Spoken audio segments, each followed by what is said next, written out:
Hey YouTubers, Workman's Pride here today. Today's video is going to be on how to service a Zippo lighter.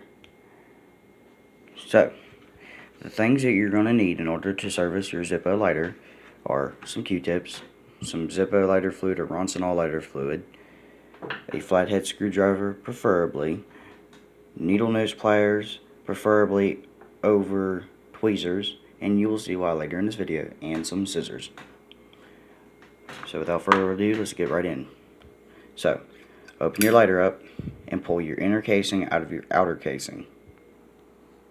Now that we have our inner casing out of our outer casing, if you're like me, you keep an extra flint on you in this little felt pad here in this hole. Now, it will fall out, so just be aware. Next, we want to pull the flint tensioner out of the flint tube, because we can't get this out without doing that. So there's two ways you can do it. You can use the case as a slotted screwdriver and unscrew it, or you can use a flathead. Me, if I'm ever in the jam, say my flint runs out while I'm out in the field, that's what I used to unscrew and screw my flint tensioner back in.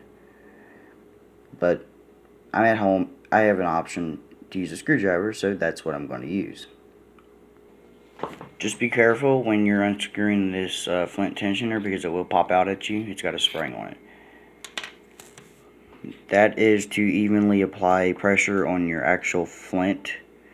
It is not flint, and it will not work as flint. There's the flint. So now what we're going to do is take our needle nose pliers here, and we're going to pull this out like that, and just pull up on it while holding the lighter casing in the other hand. Okay, now that we have let's look on our diagram, felt pad out, you can see how all this goes together. Take a good look. Now what we're going to do is pull out our first Ryan cotton ball. This thing has never been serviced since I've had it. I've never cut the flint down, so it's going to be a full flint. So we're going to pull our first Ryan cotton ball out.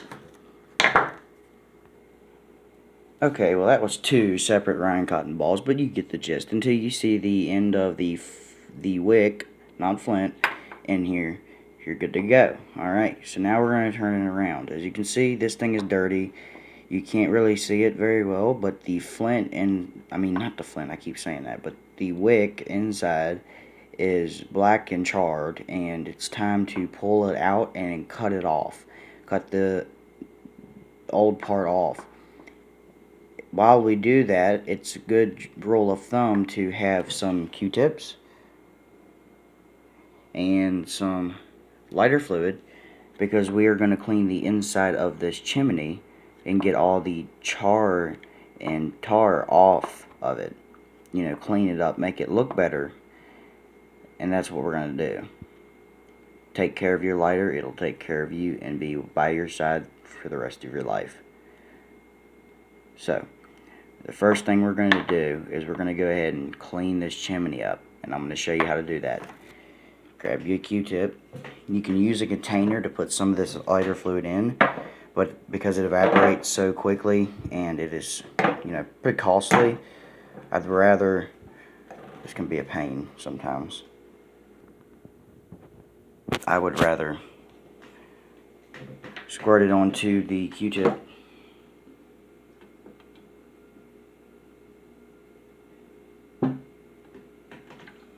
Then what you want to do is grab it, hold your lighter with one hand, sorry if this camera's shaky, and just rub up and down and around, side to side, or on the inner part of this chimney, and you'll start getting black stuff. And as you can see, I'm already getting some char, and you can see the metal starting to get shiny, which you couldn't see before. On this side, you can see it's just charred and black. The camera can't focus on it, but it can on this part. And you just want to keep doing that until you don't get any of this anymore. And then we'll move to the next step after you get your chimney right here cleaned. Alrighty, I think that's a pretty clean chimney to me. It's pretty nice and clean. So now, what I'm going to do is simply take these needle nose pliers, grab the wick, and pull on it until I see clear wick. So now I'm going to simply grab the wick like this. Hopefully you guys can see. Wiggle it back and forth, tug on it. So now it's not wanting to come out, so I'm going to have to pull out some more of the Ryan cotton balls here.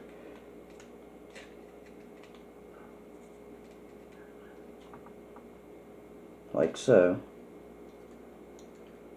You know, kind of loosen it up a little bit in there. Oh. Well, I kind of pulled a little too much, but that's okay. We can insert it again. We have a little diagram here, so let's go ahead and do that. If that happens to you, now you'll know what to do. Okay.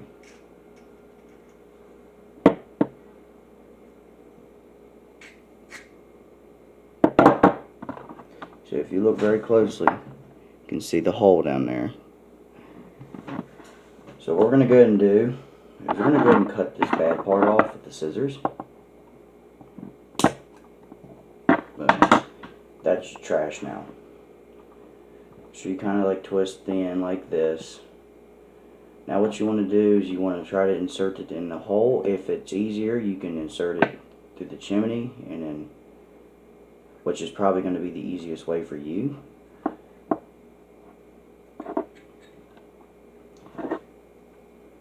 And then grab it.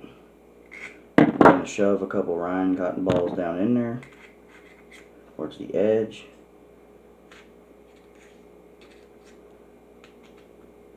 Now would be a good time to have a pair of tweezers, so I'm going to go grab a pair. Alrighty, here I'm back with a pair of tweezers. Because you can see here how the flint is hiding around the wick is hiding around the flint tube. Just need to grab it. After I shove these Ryan cotton balls down tightly, pack them tightly. That's what keeps everything clearance wise nice,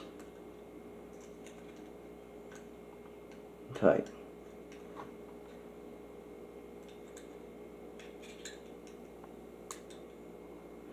Now because this thing has copper on it, if you can get it started, you can start kind of forming the wick a little bit. And we want to form it down like so.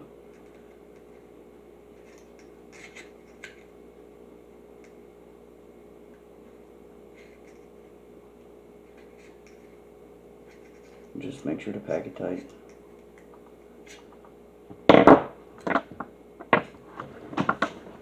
This is the difficult part, folks.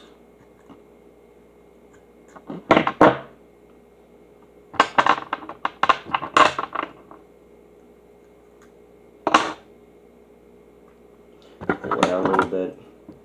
Put off a nice clean slate here.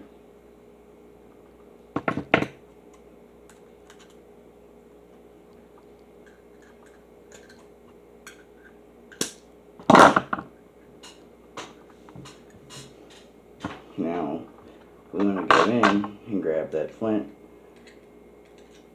Not flint, but the wick. I'm going to continue to say that throughout this entire video. And unfortunately, I have pulled it through again. So, I am not going to worry about this wick anymore. Because I'm not really worried about it, because now you could do it, but it's probably just easier to just replace it.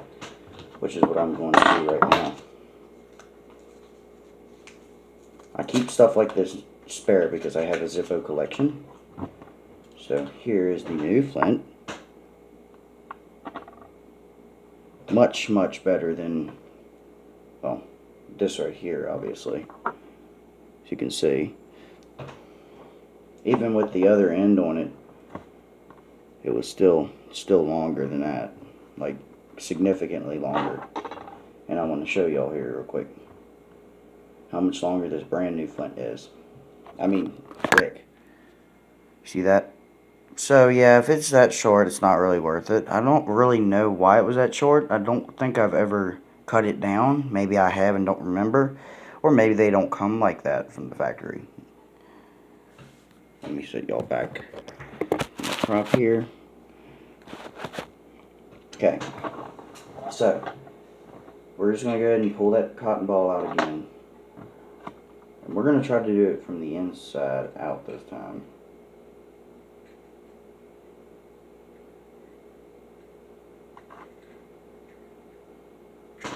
Now I have a little bit protruding out of the chimney opening. I'm just going to grab it with some needle nose just like that. Boom.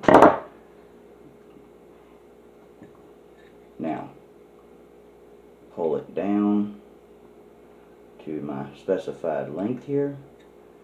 Put some of them round cotton balls in there.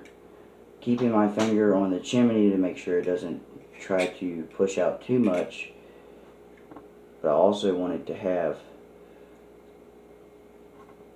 the right amount. Barely protruding out of the chimney. As you can see there. Okay. Now that that's set, I'm going to actually take my finger and pinch that wick. That way it does not try to either push out or come into the inner casing of this. Inner casing, technically speaking. Just going to keep on bending it after every layer.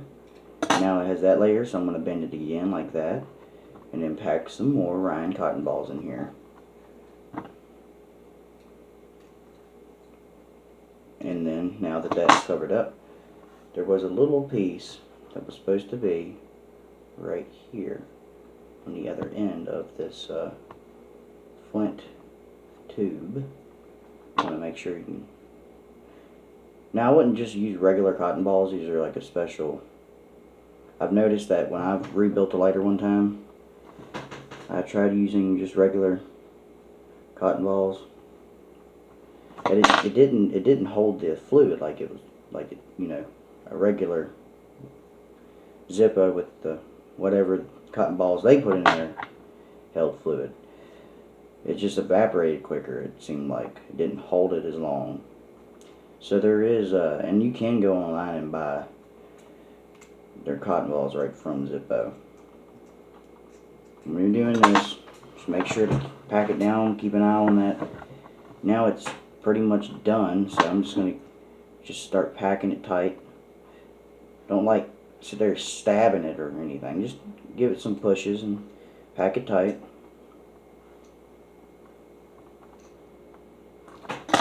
Alright, now that it's packed all tight in there,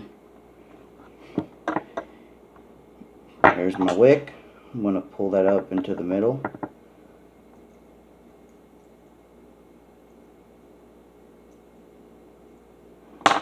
Look how beautiful it looks in there, y'all.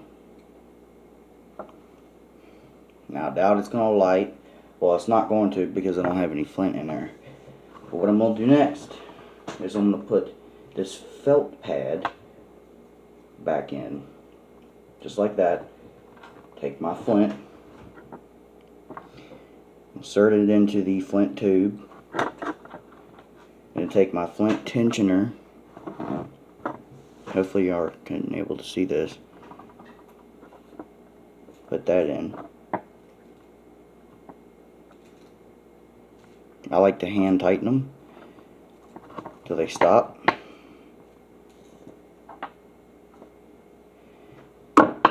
That's really all you do need. The only time you really need to use a screwdriver or anything is when you're trying to break them loose to pull the flint out.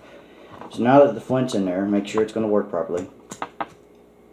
As you can see, it's already lighting. Now take your spare flint, put it into your flint, your little hole in your felt pad for the extra flint, and that's it. Just as a general rule of thumb, I'm going to go ahead and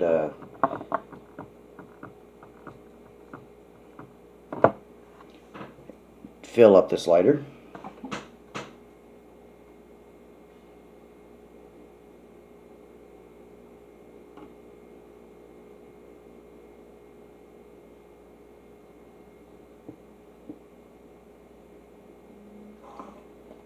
Alrighty, she's full. Now I'm just going to take it, because I have that flint in there, that spare flint. I want to insert the inner casing upside down like this. Now I can turn it around, and that's it. Oh, well, you got to put that in the right way. You know, sometimes I'm not the smartest.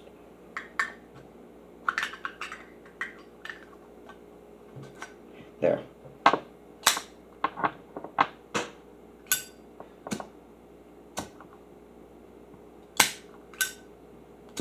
The Zippo is serviced. Chimney's cleaned. Has a nice new fresh wick in it, brand new from the little pack. Freshly filled with fluid. The flint was good, so I kept that in there. So this is serviced now. So, I hope this video has helped you guys service your Zippo lighters. If you need any Zippo parts, look it up on Amazon. If you need wicks, Zippo wick replacements, Zippo flint, Zippo cotton balls. Here's a little diagram here. If you want to pause your screen and take a screenshot of this. That's a little diagram of how they let you know it's in there. And here's another thing, little diagram on. You can actually use a penny to unscrew them.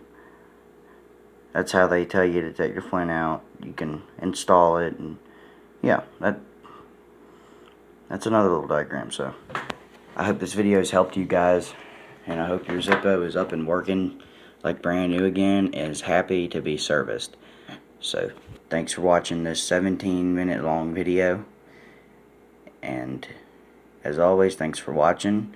If you want more content like this, just go ahead and subscribe and hit the notification bell, because I post pretty much anything mechanical, especially stuff that I don't find a lot on YouTube or find anything on YouTube at all about. I will post once I figure out.